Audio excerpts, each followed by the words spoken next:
Hello students, welcome back to the YouTube channel. I hope so आप अच्छे होंगे, बहुत बढ़िया से अपनी पढ़ाई पे ध्यान दे पा रहे होंगे। जैसा कि मैं 12th के कंटेंट पहले भी डाल चुकी हूँ आप लोगों के लिए, तो मैंने हिस्ट्री का फर्स्ट चैप्टर हड़प्पा सभ्यता पहले डाल चुकी थी, तो आज मैं दूसरा चैप्टर राजा, किसान और नगर लेकर आई हूँ। एंड मैंने जैसे कि लास्ट संडे को क्लास ली थी, इंग्लिश की क्लास ली थी, बेसिक से स्टार्ट किया था। तो मैंने उसमें आप सबको बताया था कि मैं टाइम टेबल एंड शेड्यूल के अनुसार आपके चलूंगी। तो मैंने मंडे ट्यूसडे 2 डेज हर क्लास को दिए थे। वो 2 डेज देने का प्रॉफिट ही यही था, या मेरा जो पीछे इसका इंटेंशन ही यही था कि अगर कोई इंसिडेंट ऐसा हो जाता है कि बाय चांस मैं क्लास ना ले पाऊँ, तो अगले दिन मैं उसकी क्लास लेके शेड्यूल हमारा अच्छे से चलते रहे। क्योंकि अगर मंडे मैं कल क्लास नहीं ले पाई, तो आज ट्यूसडे को 12th का ही चैप्टर पढ़ाऊंगी, ताकि आपका कल फिर 11th का कंटेंट लेके आ पाऊँ।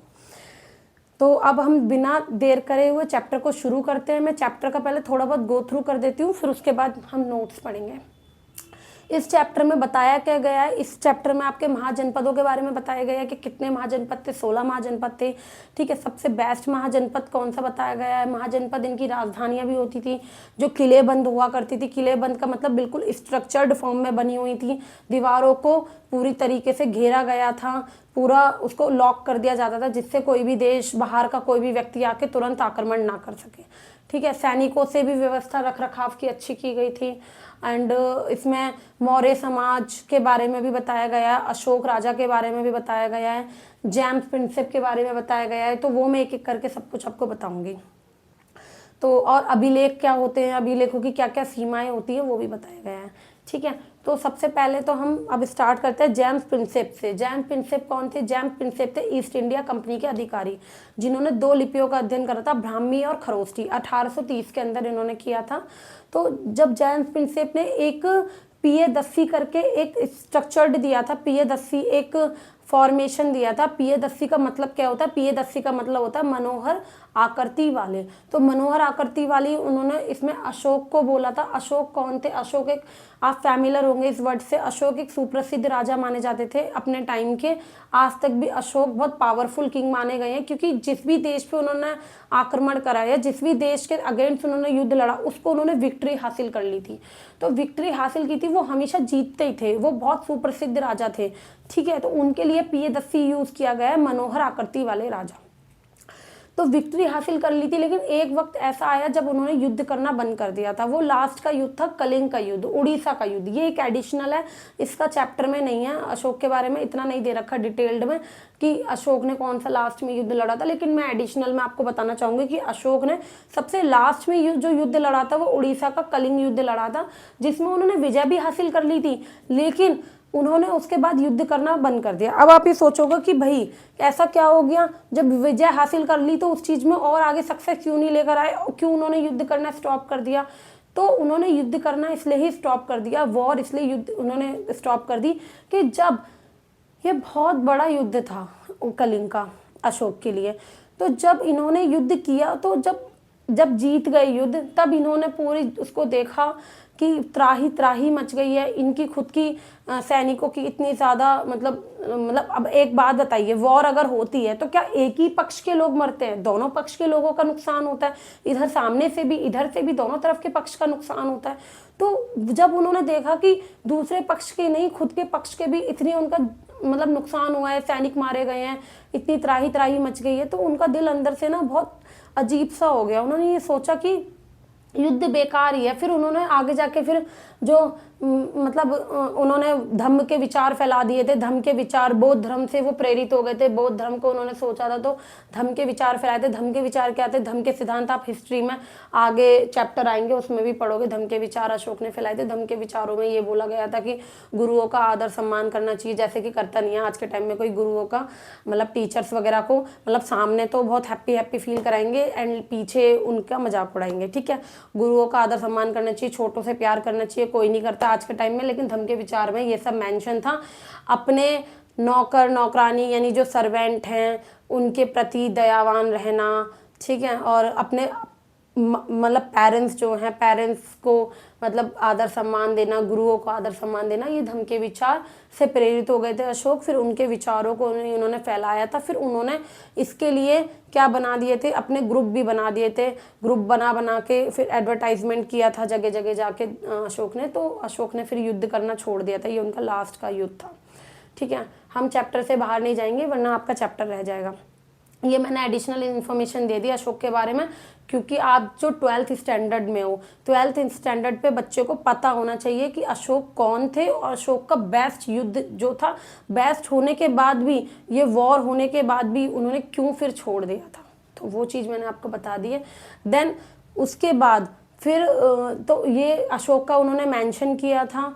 मगध इसमें सबसे ज़्यादा इम्पोर्टेंट माना गया है। मगध जो महाजनपद था, क्यों इम्पोर्टेंट था, इसलिए इम्पॉर्टेंट था क्योंकि यहाँ पर सोने की खदानें बहुत ज़्यादा थी, हाथियों की उपलब्धता बहुत ज़्यादा थी। तो एक बार चलिए अब चैप्टर को देख लेते हैं, तो ताकि आपको और अच्छे से समझ आ जाए, क्योंकि लिख लिख के और पढ़ के पढ़ने में आपको ज़्यादा बेस्ट समझ में आएगा। क्योंकि कहते हैं ना, सुनने का 1000 बार, लिखने का 1 बार 2 बार, लिख के पढ़ेंगे तो ज़्यादा बेस्ट अच्छा रहेगा, माइंड में आपके कैप्चर हो जाएगा। तो जेम्स प्रिंसेप के द्वारा 1830 के दशक में, कब था ये, 1830 के दशक में, जेम्स प्रिंसेप के द्वारा 1830 के दशक में ब्राह्मी और खरोष्टी, मैंने 2 लिपियां बताई आपको, ब्राह्मी और खरोष्टी, उन लिपियों का अर्थ निकाला गया जिनसे राजा अशोक के अभिलेखों और सिक्कों का पता चला था। इस काल में हमारे 16 महाजनपद का उदय हुआ था। मैंने पहले ही स्टार्टिंग में बता दिया कि कितने महाजनपद आए थे, 16, जिनमें सबसे मेन बोला गया है मगध को। कुछ एग्जाम्पल में दिए गए हैं, कौशल, कुरु, पंचाल, गांधार, वज्जी, अवंती आदि प्रमुख थे। अब सबसे मेन जो मगध के शक्तिशाली होने के प्रमुख कारण क्या थे, उपजाऊ भूमि थी यहाँ की, यानी सिंचाई बहुत अच्छे से, खेती वगैरह जो थी, एग्रीकल्चर बहुत अच्छे से हो सकता था, उपजाऊ भूमि थी। लोहे की खदानें बहुत ज़्यादा बहुतायत में थी। लोहे की खदानें क्यों थी बहुतायत में, लोहे की खदानें थी तो उससे क्या होता है, अगर मतलब लोहा, भाई आयरन, लोहे से ही सब चीज़ें, इंफ्रास्ट्रक्चर बनता है, उद्योग वगैरह बनते हैं, तो लोहे की खदानें थी, इसलिए मगध का शक्तिशाली होना मतलब बताया गया है। हाथियों की उपलब्धता, हाथी किसके लिए यूज़ करे जाते हैं, किंग्स वगैरह के लिए यूज़ करे जाते हैं, तो हाथियों की उपलब्धता थी, तो इसकी वजह से किंग्स वगैरह को बहुत सहूलियत रहती थी। एंड लोहे की खदानें, ये 2 बार हो गया आपका यहाँ पे, ये नदियों द्वारा यातायात, इसको ठीक कर लीजिएगा, यहाँ से मैं मिटा देती हूँ ताकि कोई प्रॉब्लम ना आए आपको। ठीक है, नंबरिंग ठीक कर देती हूँ मैं यहाँ से। ये आपका 4th नंबर हो गया और ये आपका 5th नंबर हो गया एंड ये आपका 6th नंबर हो गया। ठीक है, हाँ, तो हाथियों की उपलब्धता थी, नदियों द्वारा यातायात संभव हो सकता था। और आपको ये भी पता है, ये तो आपने शुरू से पढ़ते आ रहे हो कि नदियों द्वारा जो यातायात होता है वो बहुत ज़्यादा आसान भी माना जाता है और सस्ता भी माना जाता है। ठीक है, क्योंकि अगर सड़कों द्वारा यातायात होता है तो सड़कों द्वारा भाई पेट्रोल की दिक्कत आएगी, अगर बैलों से, गाड़ियों से, बैलों वगैरह से किया जाएगा, तो जानवरों से किया जाएगा तो उनके लिए चारे की, पानी की व्यवस्था करनी होगी। बट लेकिन नदियों द्वारा यातायात आसान भी पड़ता है और सस्ता भी पड़ता है।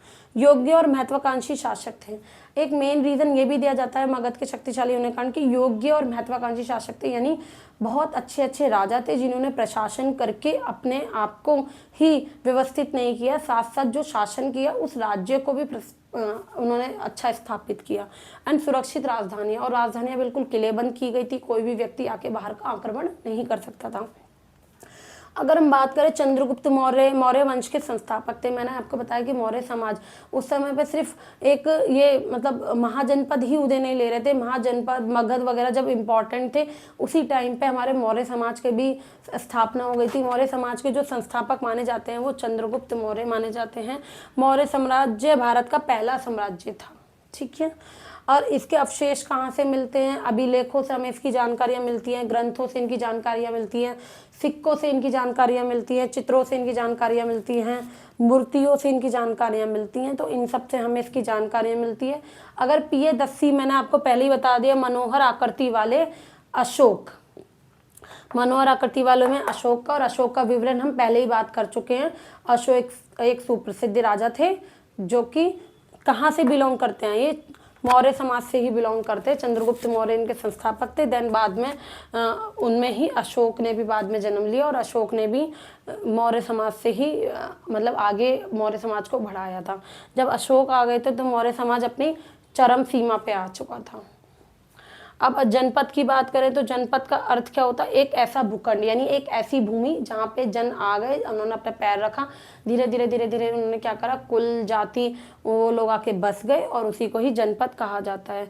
इसमें एक गृहपति और है, एक गृहपति टर्म और है, वो भी लिख लीजिए। गृहपति क्या होता है? गृहपति होता है आपका जो मुखिया होता है।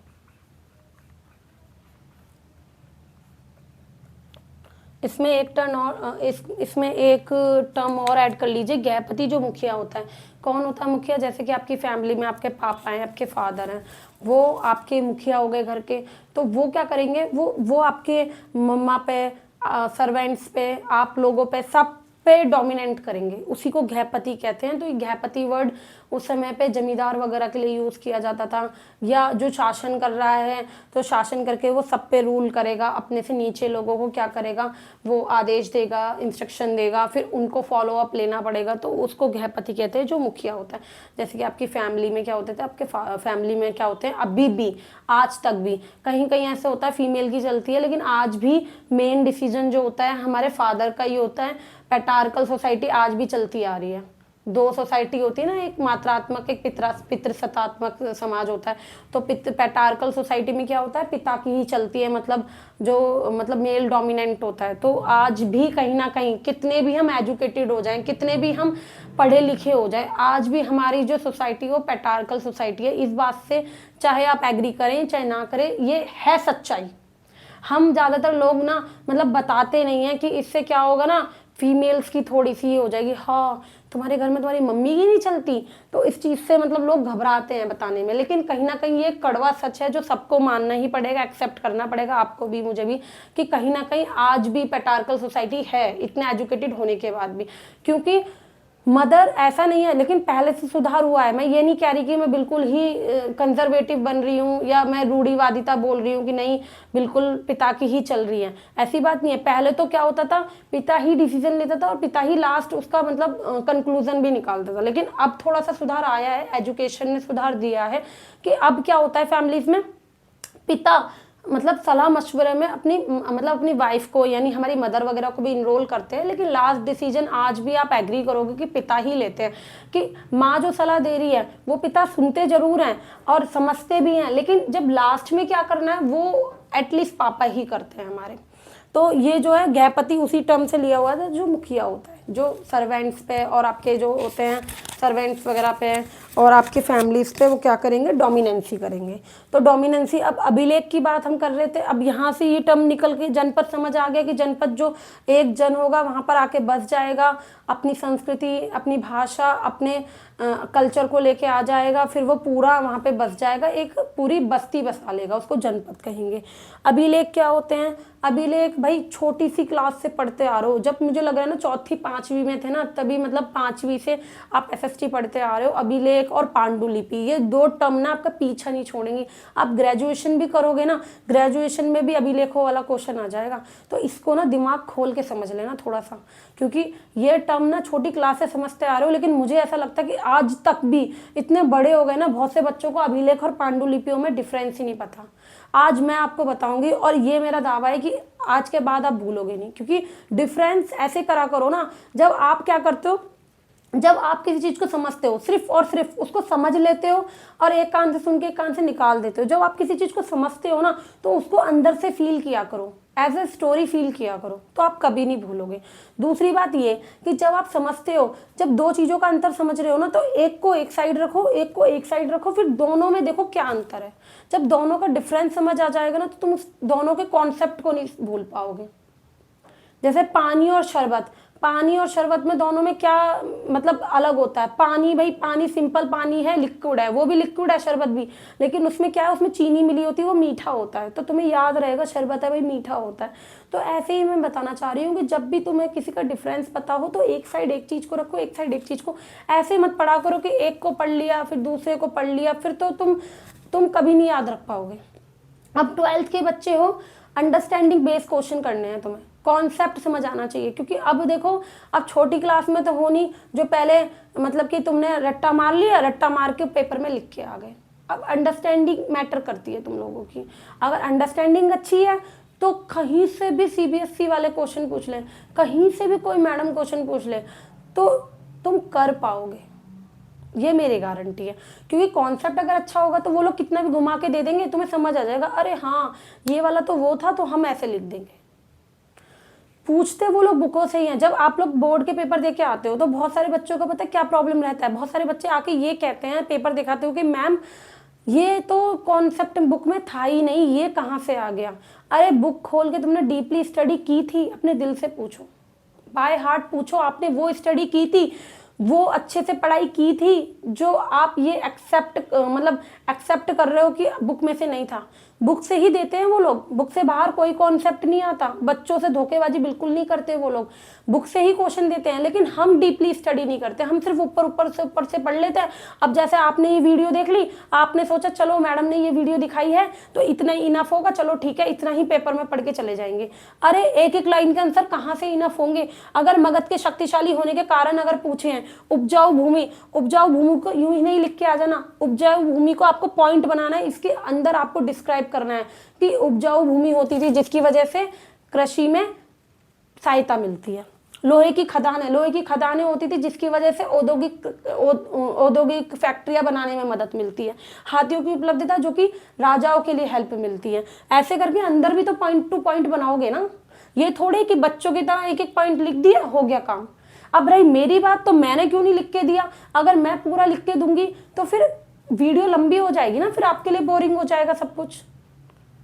अब फिर आप कोई छोटे बच्चे नहीं हो, ये काम तो चौथी पांचवी के स्टैंडर्ड के बच्चे होते हैं कि उन्हें पूरा लिख के देना होता है और वो रट्टा मारते हैं और फिर वो लिख के आ जाते हैं। जब 12th का स्टैंडर्ड का बच्चा होता है ना तो खुद भी चीज़ों को खंगालता है, अगर ये चीज़ है तो क्यों है, इसका रीज़न क्या है, तभी तो आपका माइंड डेवलप होगा। आप आगे ग्रेजुएशन करने वाले हो तो ग्रेजुएशन कैसे करोगे, आपका माइंड डेवलप होगा तभी तो। ग्रेजुएशन में तो इतनी छोटी छोटी तो किताबें नहीं होती है ना, वहाँ तो कॉन्सेप्ट बहुत खोल के पूछ लिया जाएगा। फिर अभी से प्रिपेयर नहीं होगे तो कैसे चलेगा। तो मैं अभिलेख और पांडुलिपि आपको बता रही हूँ, तो यहाँ जो इस चैप्टर में पांडुलिपि का कोई मैटर नहीं है, अभिलेखों का ही मैटर है इस चैप्टर में। बट मैं दोनों चीज़ें बताऊंगी आपको, क्योंकि मेरा सिर्फ एक चैप्टर पढ़ाने का रीज़न नहीं होता है कि एक्स्ट्रा एडिशनल इन्फॉर्मेशन देने का भी रीज़न होता है। तो अभिलेखों के बारे में हम बात करें तो अभिलेख और पांडुलिपि क्या होता है। पांडुलिपि जो होते हैं वो नरम सतहों पे लिखे जाते हैं, नरम सतह यानी बहुत ज़्यादा बिल्कुल नरम जो चीज़ें होती हैं। अभिलेख जो होते हैं वो कठोर सतह पे लिखे जाते हैं। ये आपको डिफरेंस समझ आ गया, वो नरम सतह है पांडुलिपि और अभिलेख कठोर सतह। तो पांडुलिपि ज़्यादातर ताड़ पत्रों पे लिखी जाती है, क्योंकि ताड़ पत्र जो बड़े बड़े पत्ते होते हैं ताड़ पत्ते वो नरम होते हैं, उन पे लिखे जाते हैं। अभिलेख तुम्हारे कहाँ लिखे जाते हैं, पत्थरों पे, कठोर होती है, चट्टानें कठोर होती है, बर्तन आपके देखा है आपने, दादी नानी के टाइम के लोटे वोटे रखे हो, आपके बर्तन रखे हो, उसके अंदर नाम लिखा रहता था। जब मैं छोटी थी तब मुझे भी नहीं पता था ये सब चीज़ें, लेकिन जब जैसे जैसे माइंड डेवलप हुआ वैसे वैसे पता चला कि हाँ ये अभिलेख ही हैं जो बर्तनों पर पहले के टाइम पे लिखे जाते थे, ठीक है।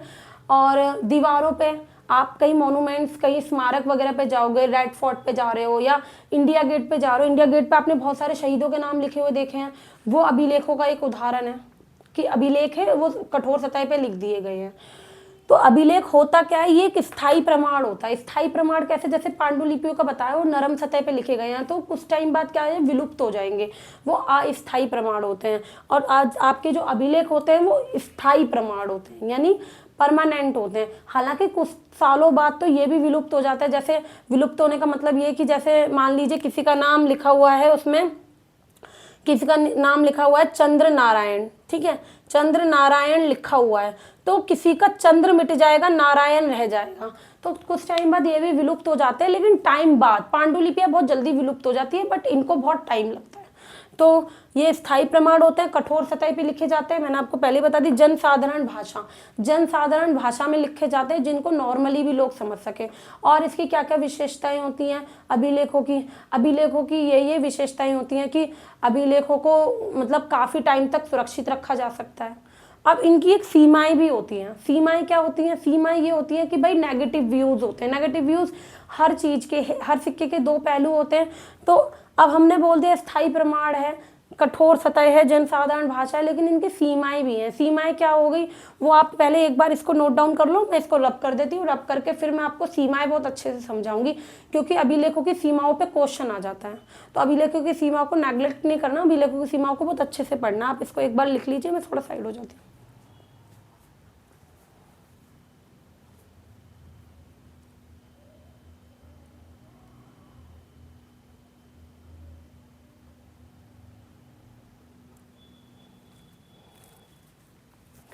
अब हाँ, एक चीज़ और रह गई थी इसमें अभिलेखों के बारे में, कि अभिलेखों के अध्ययन को हम क्या कहते हैं? अभिलेख के अध्ययन को अभिलेख शास्त्र भी कहते हैं।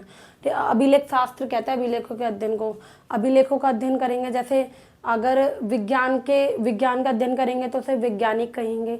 ऐसे अभिलेखों के अध्ययन को हम अभिलेख शास्त्र कहते हैं। ठीक है, अब अभिलेखों की सीमाओं पे आते हैं। अभिलेखों की सीमाएं क्या कहती है? सबसे पहली सीमा है तकनीकी सीमा। तकनीकी सीमा, अक्षरों को हल्के ढंग से उकेरा जाता है। अक्षरों को हल्के ढंग से उकेरा जाता है, जिससे इन्हें पढ़ पाना बहुत ज़्यादा मुश्किल होता है।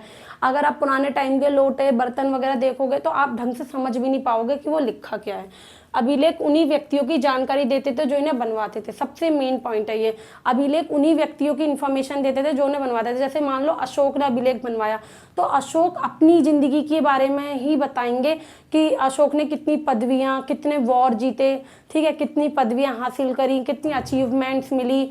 या अभिलेखों ने मतलब अभिलेखों में इस बात को बताएंगे कि अशोक ने अपनी ज़िंदगी में कितने ज़्यादा मतलब कितने ज़्यादा आक्रमण में उनको जीत हासिल हुई। मतलब जो भी लिखा जाएगा, जो व्यक्ति लिखवाएगा ना, उसी का स्पेसिफिक उसी के जीवन के बारे में लिखा जाता था अभिलेख में। रोज़मर्रा की ज़िंदगी का उल्लेख नहीं। रोज़मर्रा की ज़िंदगी, जैसे कि रोज़मर्रा की ज़िंदगी में किसान आते हैं, स्त्रियाँ आती हैं, छोटे छोटे जो लोग होते हैं, मध्यम परिवार के लोग होते हैं, उनकी ज़िंदगी का कोई भी विवरण नहीं होता था।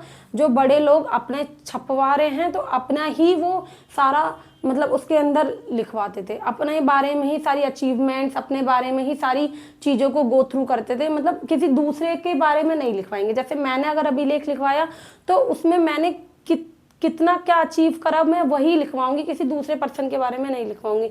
अभिलेख बड़े और विशेष अफसरों का ही वर्णन करते थे। जो बड़े बड़े अफसर, बड़े बड़े कोई बड़ी बड़ी कोई क्रांति आई है या बड़ा कोई उन्होंने अचीव करा है, कुछ भी बड़ी चीज़ें, छोटी मोटी चीज़ों का उल्लेख नहीं करते थे अभिलेख।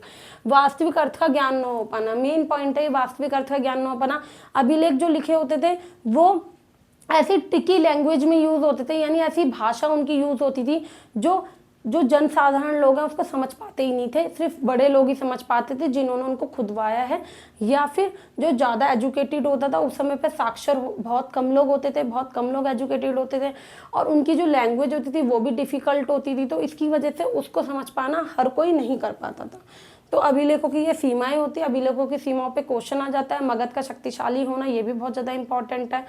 और आपका जेम्स प्रिंसेप का जो पियदस्सी है वो 1 नंबर में पूछ लिया जाता है, मनोहर आकृति वाले। तो जो गृहपति जो मुखिया होता है, मतलब सारे कॉन्सेप्ट आपको मैंने इस चैप्टर में शॉर्ट में बता दिए हैं। बाकी अगर आपको कोई दिक्कत होती है तो आप कमेंट में क्वेश्चन कर सकते हैं, और इस चैप्टर को रीड कर लीजिए, अच्छे से लिख लीजिए। अगर नहीं समझ आया तो दोबारा से एक बार रिपीट में देख लीजिए। और अगर कंटेंट अच्छा लगा हो तो लाइक कीजिए, शेयर कीजिए, और अगर आप इस चैनल पे नए हैं तो सब्सक्राइब कीजिए।